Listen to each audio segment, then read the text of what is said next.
Bill called again. He says, "This one's easy for you." And I says, "What?" He says, "Well, there's one only 5 blocks from your office in Manhattan."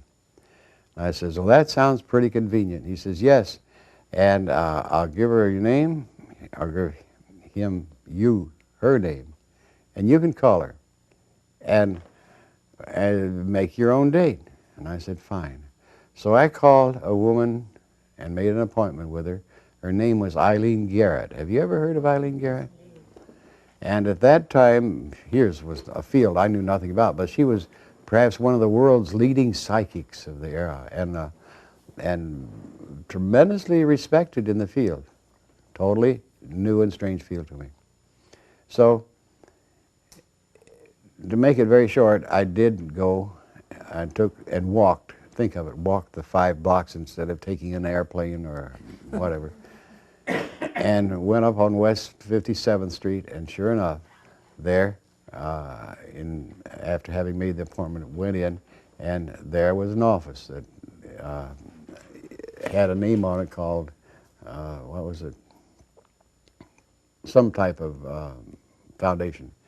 And I went in, and there's this secretary, and the secretary says, "Oh, yes, you're expected to sit down." So I sat down, and about 3 minutes later, the buzzer rang and said, "You can go in now." So I went in. There was Eileen Garrett. She was a woman at that time, I suspect maybe in her late 50s, I would say, a very tall woman, blonde,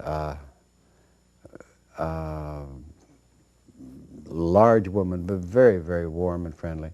And she greeted me and sat down, and she asked me what she could do for me.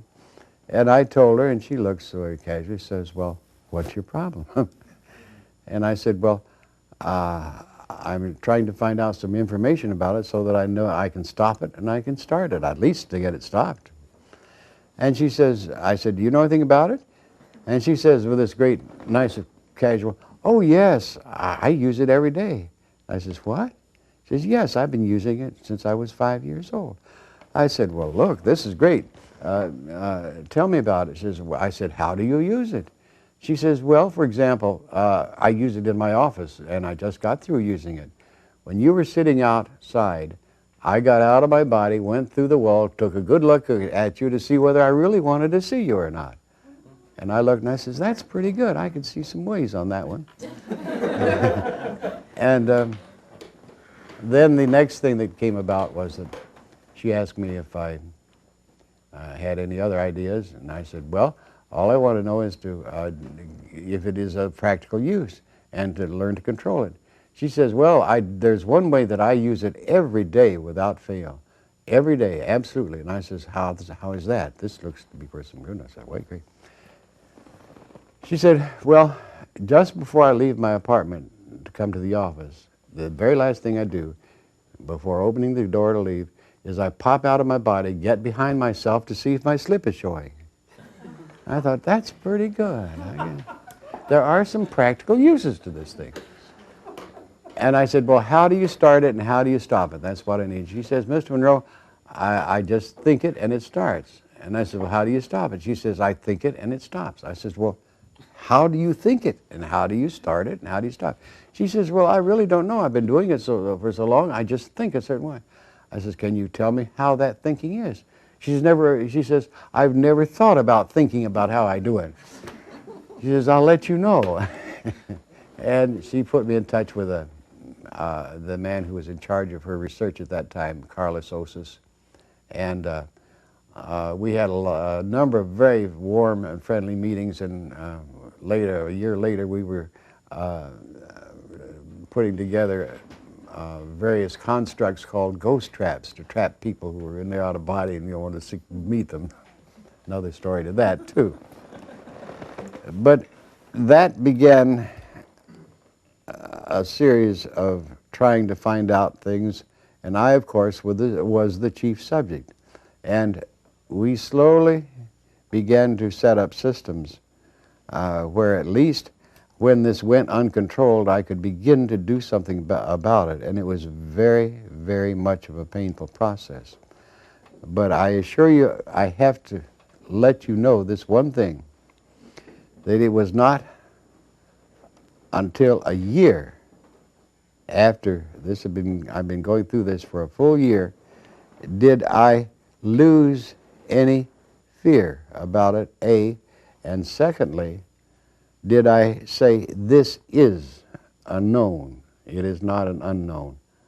In other words, it was a reality instead of an hallucination or some type of daydreaming or whatever, that it was real. And it was not any tremendous breakthrough that did that. It was a systematic accumulation of one piece of data after another until it began to pile up until my, quote, left brain, that my analytical self could not help but accept the fact of the reality of it because here's a mass of data. I couldn't do anything else.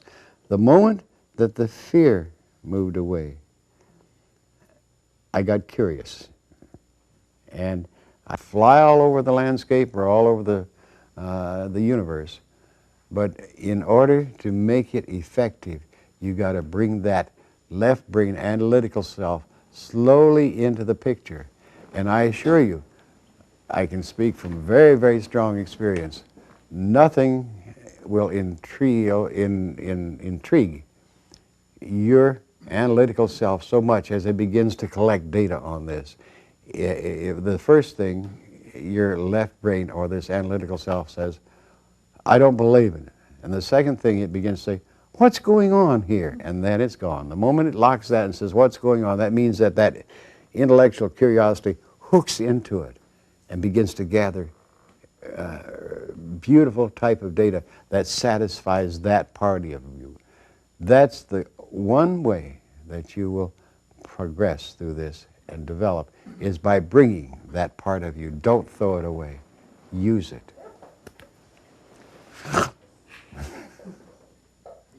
And think of the evolution through there. What did occur was slowly but surely we began by focusing upon me as the chief subject. There's all this data build-up, verifications and things like that. And then we began to look into other ways and means, and we did begin to use the sound patterns to in turn help me control these early states. And out of that began a whole series of getting other test subjects. And I did leave my daughters out of it after that. I felt too uncomfortable, and so did my then wife, I might add. So then moving up through the years, I found historically that coming down to my business operation, now we had then 2 radio stations in North Carolina.